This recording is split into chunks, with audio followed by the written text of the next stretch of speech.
आपके board paper का question number 17 जो पार्ट सी में आता है 3 नंबर का, वो एपी से आएगा, समांतर श्रेणी से। प्रश्न कैसा आएगा? समांतर श्रेणी 3, 8, 13 डॉट डॉट 253 जो कि अंतिम पद है कि अंतिम पद से 20वां पद ज्ञात कीजिए। तो हमें दिया है, क्या क्या दे रखा है, दिया है, लिखेंगे प्रथम पद ए बराबर दे रखा है 3 सार्वंतर डी, कैसे निकालते हैं अगले पद में से 8 माइनस 3।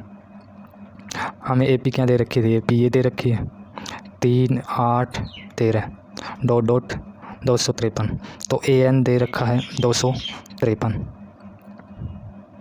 अंतिम पद से हमें 20वां पद ज्ञात करना है, तो अंतिम पद से एनवा पद ज्ञात करने का सूत्र है, एनवा पद ज्ञात करने का सूत्र है बराबर L minus N minus 1 D. यहाँ भी माइनस है, अंदर भी माइनस है, तो एल का मान 253 माइनस एन का मान 20, एन का मान 20 माइनस 1 डी का मान 8 में से 3 गया तो कितना आ जाएगा 5, डी का मान सार्वंतर आ जाएगा 5। आगे इसको हल करते हैं, 253 माइनस 19 गुणा 5, 253 में से 95 माइनस करना है, 19 5 95, तो बचेगा 158। तो वो 20वां पद क्या होगा, 158 होगा, ये हमारा आंसर हो जाएगा। अगर एपी से ये प्रश्न नहीं आता है तो ये प्रश्न आएगा, किसी समांतर श्रेणी के तीसरे और 9वें पद क्रम से 4 और -8 है तो इसका कौन सा पद शून्य होगा। तो हमें दिया है, लिखेंगे ये सॉल्यूशन दिया है। तीसरे पद को क्या लिखते हैं, A3, क्या लिखते हैं A3, और लिखा कैसे जाता है A + 2D बराबर कितना दे रखा है, 4 दे रखा है, इसको समीकरण नंबर 1 दे देंगे। फिर दे रखा हमें 9वां पद, इसको क्या लिखेंगे A9, और लिखा कैसे जाएगा A + 8D बराबर कितना दे रखा है -8, इसको समीकरण नंबर 2 दे देंगे। फिर इन दोनों की तुलना कर लेंगे, तुलना करेंगे तो क्या आएगा, ये माइनस और ये प्लस हो जाएगा, तो ये तो कैंसिल हो जाएगा। यहाँ माइनस के कितने बचेंगे, 6D बचेंगे बराबर यहाँ 12 हो जाएंगे। फिर D का मान निकालेंगे तो 6 गुणा में इसके 12 के भाग में जाएगा, माइनस का 6 भाग लगेगा तो कितना आ जाएगा, 6 दूनी 12, माइनस के 2 आ जाएंगे। ये D का मान -2 आ जाएगा। फिर इस D के मान को चाहे तो आप समीकरण नंबर 1 में रखें या फिर 2 में रखें, A का मान निकल जाएगा यहाँ से। तो समीकरण 1 में D का मान रखने पर समीकरण 1 क्या है, A + 2D बराबर 4, A + 2 गुणा D का मान कितना -2 बराबर 4, तो A माइनस हो जाएगा, ये 2 दूनी 4, माइनस का 4 बराबर 4, तो A बराबर क्या आ जाएगा, 4 उधर जाके 4 + 4, A का मान आ जाएगा 8, कितना आ जाएगा 8। अब हम AP का nवां पद क्या मानेंगे, शून्य मानेंगे। अब माना AP का nवां पद शून्य है, AP का कौन सा पद शून्य है, nवां पद शून्य है, तो क्या हो जाएगा, तो AN बराबर हो जाएगा 0।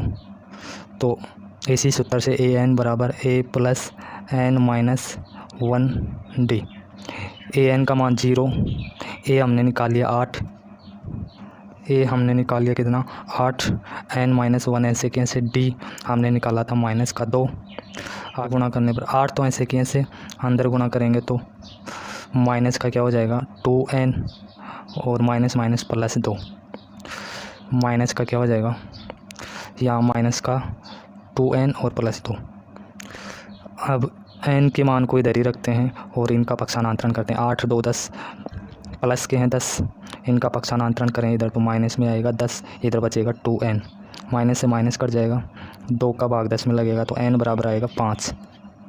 n बराबर कितना आ जाएगा 5। ये 5वां पद शून्य होगा AP का, ये हमारा आंसर हो जाएगा। आपके बोर्ड पेपर का क्वेश्चन नंबर 18 जो 3 नंबर का आएगा वो आएगा आपके चैप्टर नंबर 8 से। कैसा प्रश्न आएगा?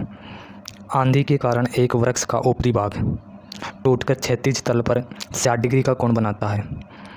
वृक्ष का शिखर क्षैतिज तल पर वृक्ष की जड़ से 10 मीटर की दूरी पर मिलता है।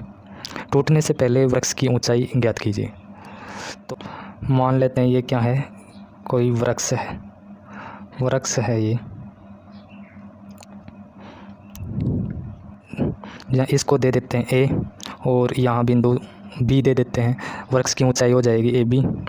ये C बिंदु से टूटता है यहाँ से मान लो, और टूटकर नीचे इधर गिर जाता है, ऐसे ऐसे गिर जाता है।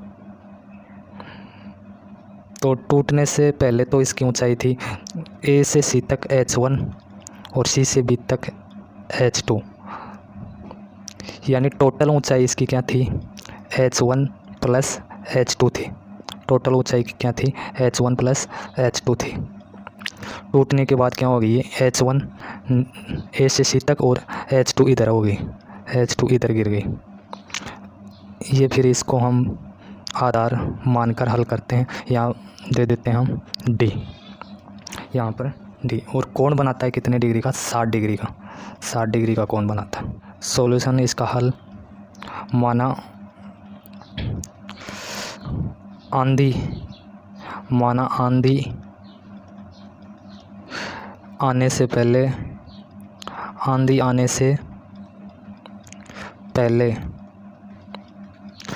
आने से पहले पेड़ की लंबाई क्या थी A से B तक, यहाँ तक थी। आंधी आने से पहले A से B तक थी, ये लिखना है बस। इसके बाद क्या लिखना है, आंधी के बाद पेड़ C से टूटकर यहाँ से टूटकर बिंदु D पर जाकर मिलता है। ये त्रिभुज ADC लेना है, त्रिभुज ADC से, त्रिभुज ADC से tan थीटा बराबर क्या होता है लंब बटे आधार। तो लंब कितना है, तो हम लिखेंगे लंब H1, आधार 10 मीटर दे रखा था हमें प्रश्न में, तो आधार हो जाएगा 10। tan थीटा का मान कितना है 60 डिग्री, तो H1 बटे 10। tan 60 का मान कितना होता है, tan 60 का मान √3 होता है, √3 H1 बटे 10। वज्र गुणा करेंगे तो क्या हो जाएगा 10 √3 बराबर H1। तो ये H1 का मान आ गया यहाँ से, इसको समीकरण नंबर 1 दे देंगे। फिर आगे पुनः त्रिभुज DAC से इसी त्रिभुज से पुनः क्या करते हैं cos थीटा। इस बार हमें करण ज्ञात करना है ना, इसलिए cos थीटा बराबर आधार बटे करण। cos 60 डिग्री, आधार 10 है और करण कितना है H2। cos 60 का मान होता है 1/2, cos 60 का मान 1/2 10 बटे H2। वज्र गुणा कर लेंगे तो H2 बराबर क्या हो जाएगा 10 दूनी 20, ये H2 का मान आ जाएगा। अब हमें क्या करना है, पेड़ की लंबाई ज्ञात करनी है। तो पेड़ की लंबाई क्या थी H1 प्लस H2। तो पेड़ की लंबाई बराबर H2 का मान रख देंगे। H1 का मान 10√3 और H1 का मान 10√3 और H2 का मान 20। यहाँ से हम 10 कॉमन ले लेंगे, 10 कॉमन आ जाएगा तो अंदर बचेगा √3 प्लस 2। यहाँ √3 का मान रख देंगे, √3 का मान रख कर हल करते हैं। √3 का मान रखेंगे, बार तो है 10, अंदर √3 का मान 1.732 प्लस 2, तो जोड़ेंगे तो 2 और 1 3 हो जाएगा, 3.732 ये हो जाएगा। गुणा करेंगे, 10 से गुणा करना, ये 1 पॉइंट खिसक जाएगा, यहाँ आ जाएगा ये पॉइंट, तो 37.32 ये हमारा आंसर हो जाएगा। अगर ऊंचाई दूरी से वो प्रश्न नहीं आता है तो ये अवश्य आएगा। फिर एक समतल ज़मीन पर खड़ी मीनार की छाया उस स्थिति में 40 मीटर अधिक लंबी हो जाती है जब सूर्य का 49 कोण 60 डिग्री से घटकर 30 डिग्री हो जाता है। मीनार की ऊंचाई ज्ञात कीजिए। तो क्या बोल रहा है, समतल ज़मीन पर एक मीनार खड़ी है, ये समतल ज़मीन थी, इस पर क्या खड़ी है, ये मीनार खड़ी है। अब मीनार की छाया, इसकी छाया उस स्थिति में 40 मीटर अधिक लंबी हो जाती है। पहले तो मान लेते हैं छाया कितनी थी, x थी, छाया यहाँ ज़मीन पे ही तो पड़ेगी, तो कितनी थी, x मीटर थी, x मीटर, और कोण कितना था, 60 डिग्री का। जब उस स्थिति में 40 मीटर अधिक लंबी हो जाती है जब सूर्य का 49 कोण 60 से घटकर 30 हो जाता, तो सूर्य का 49, ये सूर्य है और ये 60 डिग्री का कोण बना रहा है, 49 कोण कितने का है, 60 डिग्री। जब छाया की लंबाई बढ़ जाती है 40 मीटर, यहाँ से यहाँ तक मान लेते हैं 40 मीटर बढ़ गई है, तो सूर्य का 49 कोण 60 से घटकर कितना हो जाता है, 30 डिग्री हो जाता है, ये 30 डिग्री हो जाता है। अब हम नाम दे देते हैं इनको, यहाँ A दे देते हैं, यहाँ B, यहाँ C और यहाँ D, कुछ भी नाम दे सकते हैं अपनी मर्ज़ी से। और ऊंचाई को मान लेते हैं H, ऊंचाई को क्या मान लेते हैं, H। अब त्रिभुज उठाते हैं, यहाँ से 2 त्रिभुज हैं, एक तो ये वाला त्रिभुज, एक तो ये त्रिभुज है, दूसरा ये पूरा बड़ा वाला त्रिभुज है ये। इन दोनों त्रिभुजों को काम में लेकर हम प्रश्न को हल करें। तो हम त्रिभुज उठाते हैं, ये वाला पहले BCD, या फिर बड़े वाला उठा सकते हैं, कोई दिक्कत नहीं। तो हम उठा रहे हैं त्रिभुज BCD से BCD, ये वाला त्रिभुज उठा रहे हैं BCD। तो tan थीटा बराबर लंब बटे आधार, tan इसमें थीटा का मान कितना है, 60 डिग्री, लंब h माना है, आधार x, tan 60 का मान होता है √3 h बटे x, बटे में 1 लगा के वज्र गुणा कर लेंगे, तो यहाँ से x √3 बराबर h, तो यहाँ से x का मान निकाले तो x बराबर क्या हो जाएगा, h बटे √3, इसको समीकरण नंबर 1 दे दें। फिर आगे हल करते हैं, त्रिभुज बड़े वाले को लेते हैं, बड़े वाले त्रिभुज को लेते हैं, इसको क्या नाम है, ACOD। तो त्रिभुज ACOD से tan थीटा बराबर लंब बटे आधार, tan यहाँ थीटा का मान कितना है, 30 डिग्री, लंब क्या है, h माना है लंब को, और आधार इसके लिए क्या हो जाएगा, देखो इसके लिए आधार हो जाएगा x, तो ये और 40 ये दोनों को मिलाकर आधार होगा इसका 40 प्लस x, बड़े वाले का आधार क्या हो जाएगा, ये होगा x प्लस 40 प्लस x या x प्लस 40 बोल सकते हैं, ये क्या होगा, आधार होगा। तो इसका आधार लिखते हैं 40 प्लस x, tan 30 का मान 1 बटे √3 h बटे 40 प्लस x, वज्र गुणा करेंगे तो h गुणा √3 बराबर, ये 1 से गुणा होगा तो ऐसे कैसे आएगा, 40 प्लस x। फिर क्या करते हैं, यहाँ से हम 3h बराबर 40 प्लस x करके इसको समीकरण नंबर 2 दे देते हैं। अब समीकरण 1 व 2 से समीकरण 1 व 2 से क्या करेंगे, समीकरण 1 व 2 से x का मान रखेंगे, x का मान यहाँ रखेंगे 2 के अंदर। तो समीकरण 2 में x का मान रखेंगे तो क्या हो जाएगा, ये 3√3h ऐसे कैसे 40 प्लस x का मान h प्लस √3। अब h वाले पदों को एक तरफ कर लेते हैं, तो √3h इसको इधर लेके आएंगे तो माइनस में आएगा h/√3 बराबर में बचेगा 40। इसके भाग में 1 लगाकर इसका लघुत्तम लेते हैं, लघुत्तम आएगा √3। ये √3 बार जाएगा, √3 से गुणा होगा तो अंडर हट जाएगा, 3h आएगा माइनस √3 में √3 का भाग देंगे, 1 बार जाएगा, 1h से गुणा होगा तो h आएगा बराबर 40। 3h में से 1h जाएगा तो 2h बचेगा बट्टे में √3 बराबर 40। अब यहाँ से h का मान निकालें, h का मान निकाले तो 2/√3 का पक्षांतरण इधर करेंगे तो 2 तो इसके भाग में आएगा 40 के, √3 गुणा में 2 से भाग करेंगे तो h आ जाएगी 20√3।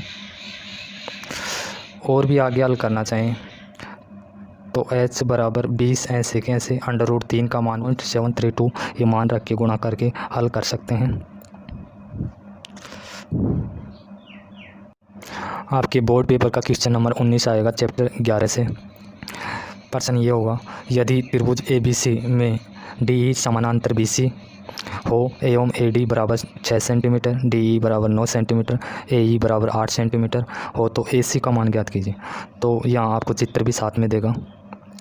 चित्र क्या दे रखा है, चित्र दे रखा है आपको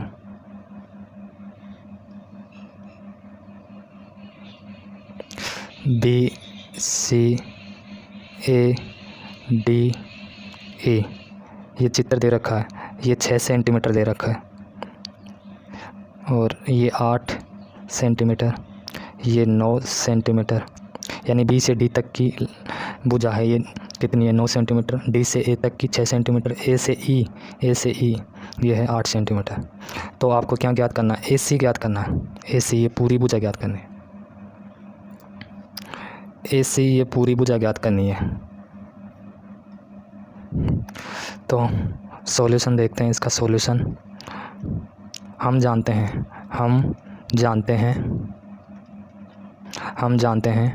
आनुपातिक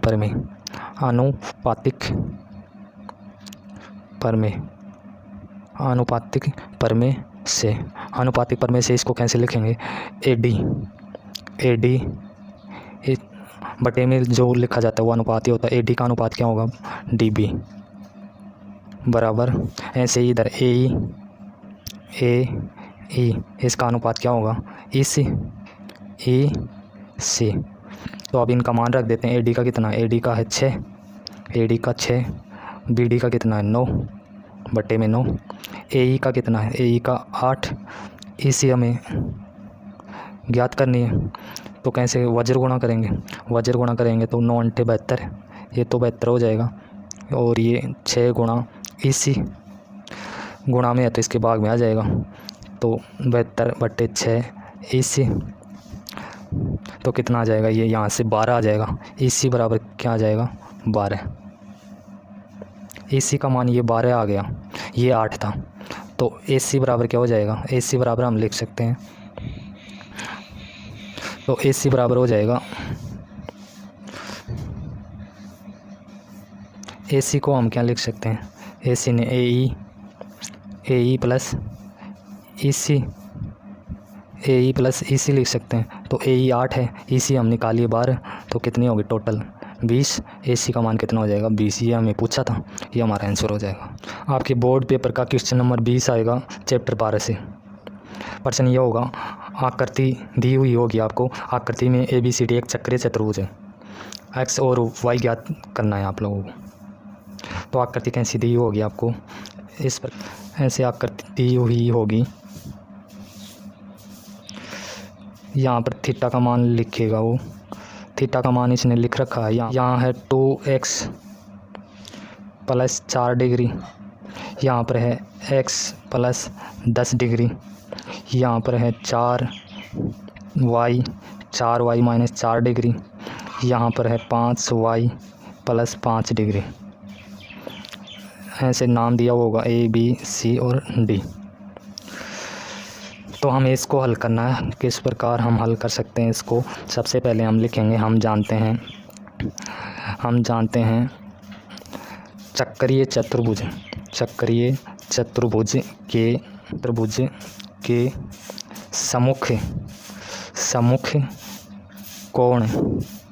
सम्मुख कोण किसे कहते हैं? आमने सामने के कोणों को। जैसे ए और सी क्या है? सम्मुख कोण है। डी और बी क्या है? सम्मुख कोण। सम्मुख कोण क्या होते हैं? सम्मुख कोण संपूरक होते हैं। संपूरक होते हैं। सम्मुख कोण क्या होते हैं? संपूरक का मतलब होता है 180 डिग्री, यानी दो संपूरक कोणों का योग क्या होगा? 180 डिग्री। तो हम लेते हैं, जैसे ए और सी लेते हैं तो 2x प्लस 4 ये वाला प्लस 4y माइनस 4 डिग्री बराबर कितना? 180 डिग्री। ये जो हिंदी लिखी है उसका ये समीकरण है। सम्मुख कोण क्या होते हैं? संपूरक होते हैं। सम्मुख आमने सामने। ये ए था, ए के सामने क्या था? सी। तो ये तो सी का मान हो गया 2x प्लस 4 और ये ए का मान हो गया 2y माइनस 4 डिग्री। दोनों का योग क्या है? 180 डिग्री। फिर हम अचर और चर पदों को जोड़ लेंगे। जैसे 2x प्लस 4y और ये माइनस 4 से ये 4 कट जाएगा तो बराबर 180 डिग्री। 2 कॉमन आ रहा है यहाँ से, तो अंदर बचेगा x प्लस 2y बराबर 180 डिग्री। 2 का भाग लगेगा इसमें तो क्या बचेगा? x प्लस 2y बराबर 90 डिग्री। गुणा में है तो इसके भाग में जाएगा, कितना आ जाएगा? 90। इसको समीकरण नंबर 1 दे देते हैं। इसी प्रकार क्या करेंगे? इसी प्रकार बी और डी क्या है? सम्मुख कोण है, तो ये भी क्या होंगे? 180 डिग्री होंगे दोनों। तो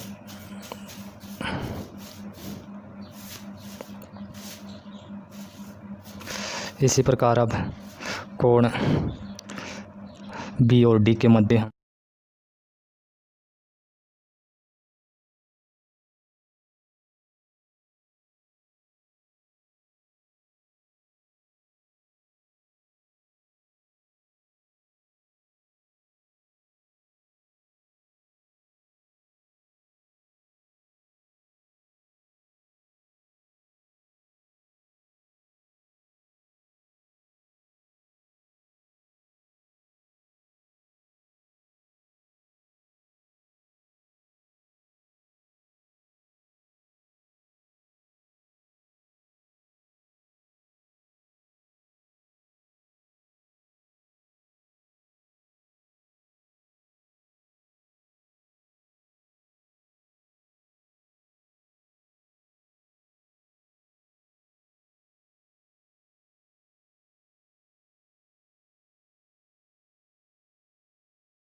प्लस 2y बराबर 90। तो y का मान यहाँ रखते हैं कितना? 25 बराबर में कितना है? 90। तो x प्लस 50 बराबर 90। 50 का पक्षांतरण करेंगे तो x बराबर 90 माइनस क्या हो जाएगा? 50 घटेगा तो 40। x का मान कितना आ जाएगा? 40 डिग्री। तो y का 25 डिग्री, x का 40 डिग्री, यही मान हमें निकालने थे x और y के।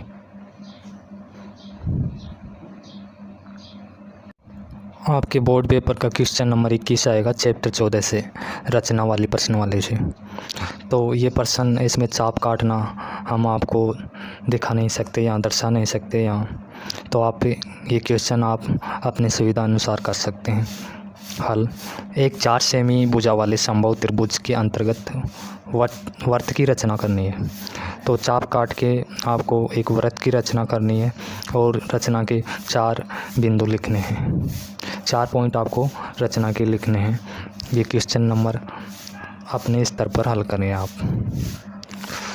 आगे क्वेश्चन नंबर 22 की बात करते हैं। क्वेश्चन नंबर 22 आपके चैप्टर 15.2 से आएगा, 15.2 से आएगा। ये प्रश्न होगा, एक 42 मीटर व्यास के वृत्ताकार घास के मैदान के बाहर चारों ओर 3.5 मीटर चौड़ा रास्ता है। रास्ते में 4 रुपये वर्ग मीटर की दर से कंकड़ बिछाने का खर्च ज्ञात कीजिए। कंकड़ बिछाने का हमें खर्च ज्ञात करना है 4 रुपये प्रति वर्ग मीटर की दर से। तो हमें दिया है व्यास दिया है हमें। व्यास को हम क्या लिखते हैं 2r। व्यास को क्या लिखते हैं 2r, जो दे रखा है हमें 42। तो यहाँ से r बराबर क्या हो जाएगा 2, r के गुणा में है तो 42 के भाग में आ जाएगा, भाग में आएगा तो r कितना आ जाएगा 21। रास्ते सहित मैदान की त्रिज्या हम मान रहे हैं, माना रास्ते सहित मैदान की त्रिज्या कैपिटल R है। रास्ते सहित मैदान की त्रिज्या कैपिटल R। तो कैपिटल R क्या हो जाएगी 21, तो स्मॉल r प्लस रास्ते की त्रिज्या 3.5, तो टोटल कितनी हो जाएगी 24.5 हो जाएगी। कैपिटल R का मान कितना हो जाएगा 24.5। हम ऐसे समझते हैं इसको, ये था मान लो एक 42 मीटर व्यास का वृत्ताकार घास का मैदान, इसका व्यास कितना था 42 मीटर था। इसके चारों तरफ रास्ता है, ऐसे रास्ता बना हुआ है। इस रास्ते की चौड़ाई है 3.5 है। तो ये 3.5 और जुड़ेगी त्रिज्या, इसकी त्रिज्या 21 मिलेगी यहाँ से। तो टोटल कितनी हो जाएगी, बड़े वृत्त की त्रिज्या टोटल कितनी हो जाएगी, बड़े वृत्त की को हमने माना है कैपिटल R 24.5 हो जाएगी। रास्ते का क्षेत्रफल, इसका क्षेत्रफल निकालना है रास्ते का। तो रास्ते का कैसे निकलेगा, बड़े वृत्त में से जब छोटे वृत्त को निकाल देंगे। रास्ते का क्षेत्रफल कैसे निकलेगा, रास्ते का क्षेत्रफल जब बड़े वृत्त में से इस छोटे वृत्त को घटा देंगे तो रास्ते का क्षेत्रफल निकलेगा। तो बड़े वृत्त की त्रिज्या कैपिटल R है, तो बड़े वृत्त का क्षेत्रफल पाई r स्क्वायर कैपिटल R आएगा, माइनस छोटे वृत्त का पाई स्मॉल r स्क्वायर। यहाँ से पाई कॉमन आ जाएगा, पाई बाहर ले लेते हैं और अंदर बचेगा capital R square minus small r square.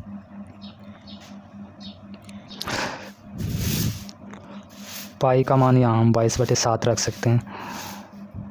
Capital R का मान 24.5, इसके स्क्वायर है तो यहाँ भी लग जाएगा। स्मॉल r का मान 21, इसके स्क्वायर है तो यहाँ भी लग जाएगा। अब यहाँ पर फॉर्मूला लग जाएगा a का स्क्वायर माइनस b का स्क्वायर, तो वो खुलता कैसे है 22/7, तो ऐसे कि ऐसे ये खुलेगा a प्लस b यानी 24.5 a हो गया और b हो गया 21, a प्लस b, फिर b a माइनस b, तो 24.5 माइनस 21, ये a माइनस b हो गया। आगे हल करते हैं, जुड़ जाएगा 24 और 21 वाला, तो बार 22/7, तो ऐसे के ऐसे इनको जोड़ेंगे तो ये हो जाएगा 45, हो जाएगा 45.5। आगे इनको घटाएंगे, 24 में से 21 जाएगा, ये बचेगा 24.5 में से 21 घटाएंगे तो 3.5।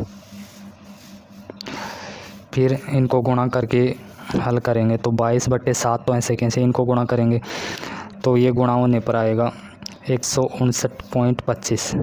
फिर इनको गुणा करके 7 का भाग देंगे तो आएगा 500.5। या इसके बाद हमें दे रखा है 1 वर्ग मीटर का खर्च हमें 4 रुपये दे रखा है। 1 वर्ग मीटर का खर्चा हमें 4 रुपये, तो 500.5 मीटर का हमें खर्चा हो जाएगा 4 गुणा 500.5। इनको गुणा करेंगे तो 2002 रुपये हमारा आंसर आ जाएगा, 2002 रुपये।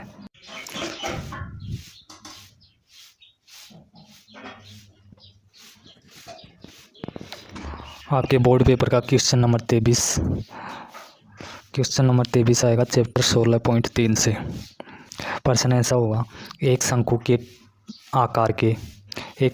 आकार के टेंट की ऊंचाई 14 सेंटीमीटर है तथा आधार का क्षेत्रफल 346.5 मीटर स्क्वायर। यह टेंट 1.5 मीटर चौड़े कैनवास से बना हुआ है, तो कैनवास की लंबाई ज्ञात कीजिए। तो सबसे पहले हम आपको बता दें शंकु किस तरह का होता है। शंकु ये सोपटी की तरह ऐसा होता है। तो ये आधार का क्षेत्रफल, ये जो वृत्त बन रहा है ना, ये शंकु का आधार का क्षेत्रफल है जो हमें दे रखा है 346.5 दे रखा है, यानी वृत्त का क्षेत्रफल दे रखा है। तो हमें दिया है टेंट की ऊंचाई बराबर 14 सेंटीमीटर। शंकु के आधार का क्षेत्रफल बराबर दिया है, आधार का क्षेत्रफल होगा πr² जो दे रखा है हमें 346.5। यहाँ से आएंगे पाई का मान 22/7, r² ऐसे कैसे 346.5 ऐसे कैसे, तो r² इनका पक्षांतरण कर देंगे, 7 ऊपर जाएगा 346.5 के गुणा में 7 आएगा बट्टे में 22। तो इनको काटने पर 11 से काटेंगे, 11 दूनी 22, 11 दिए 33, बच गया 1, 11 एकम 11, 11 पंजे 55 प्लस 5 डिग्री 31.5। इन दोनों का योग कितना होगा 180 डिग्री। r² बराबर तो x + 5y.5 गुणा 7 बटे और 10 और 5 15 हो जाएंगे तो बराबर तो आएगा 180 डिग्री 110.25 x r² बराबर प्लस 5y वर्गमूल 15 का पक्षांतरण करेंगे तो 180 घटेगा प्लस का 10.25 इसका वर्गमूल होता है तो घटेगा तो कितना बचेगा 100।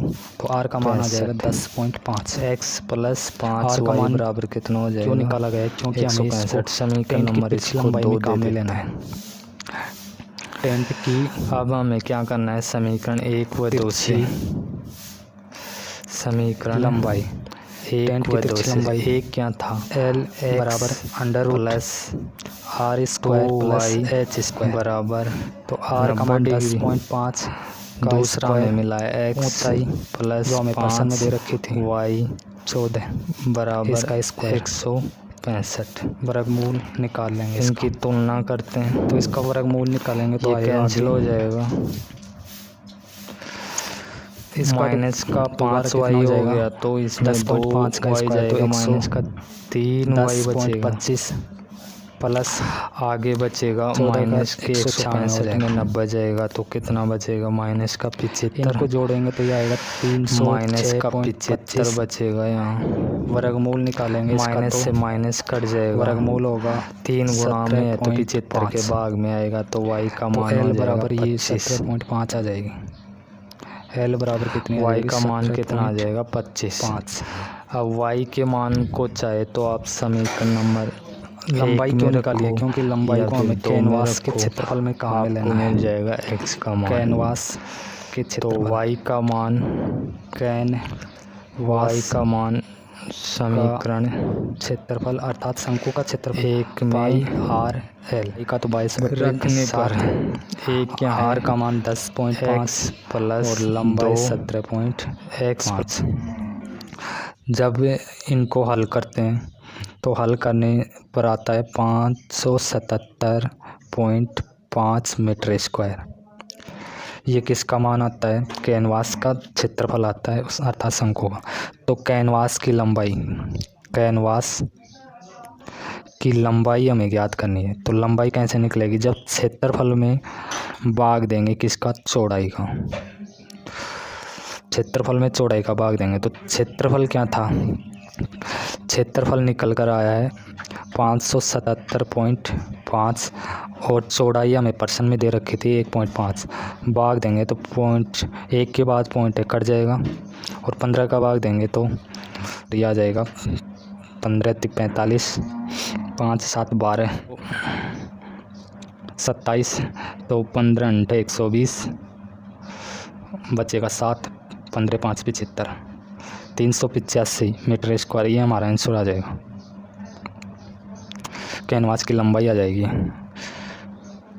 आपके बोर्ड पेपर का क्वेश्चन नंबर 24 आएगा चैप्टर 18 से, प्रायिकता से आएगा। प्रायिकता से प्रश्न इस बार ये उठाने की संभावना है। 52 पत्तों की अच्छी प्रकार से फेंटी गई एक गड्डी में एक पत्ता निकाला जाता है, अपनी इच्छानुसार या यादृच्छिक निकाला जाता है। निम्न की प्रायिकता ज्ञात करें। लाल रंग का गुलाम होने की प्रायिकता, हुकुम का पत्ता होने की प्रायिकता, लाल रंग का पत्ता होने की प्रायिकता। तो हमें दे रखा है टोटल परिणाम, कुल परिणाम हमें दे रखे हैं। कुल परिणाम 52 है, यहाँ 52 पत्ती है तो कुल परिणाम कितने हैं, 52। तो फर्स्ट पर्सन हमसे पूछा गया है लाल रंग का गुलाम, लाल रंग का गुलाम होने की प्रायिकता में ज्ञात करना है। तो प्रायिकता बराबर अनुकूल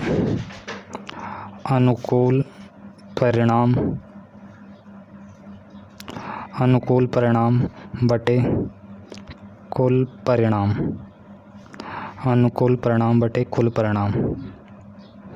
तो अनुकूल परिणाम यानी लाल रंग का गुलाम कितने होते हैं, लाल रंग के तो 2 ही गुलाम होते हैं, एक तो पान का होता है और एक ईंट का होता है। तो 2 अनुकूल परिणाम तो हो गए 2।